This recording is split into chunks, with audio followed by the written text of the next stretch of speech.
Une petite vidéo rapide sur un thème qui revient souvent au niveau des concours.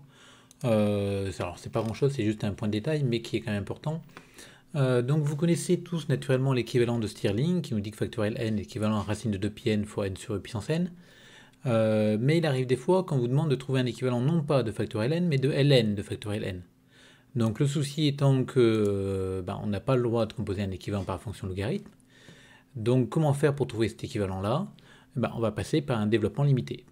Donc en gros, on écrit que comme factoriel n est équivalente à cette quantité-là, ça veut dire que factoriel n, c'est cette quantité-là, fois 1 plus un petit o de 1.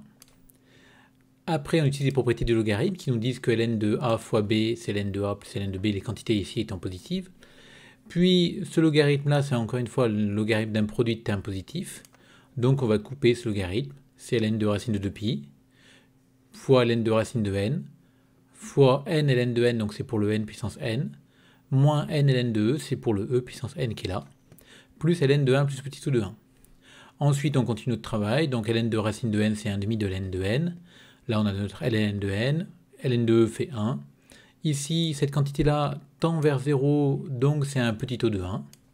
Et finalement, en remettant les termes dans l'ordre, du plus important au plus petit, on va mettre le n log de n devant, le moins n après, le ln de n, la constante, ln de racine de 2pi, et enfin le petit o de 1. Et du coup, on a un équivalent qui est l'équivalent au premier terme. Vous remarquerez d'ailleurs au passage qu'on a obtenu beaucoup plus qu'un équivalent, on a obtenu une sorte de développement asymptotique avec les 4 premiers termes du développement asymptotique.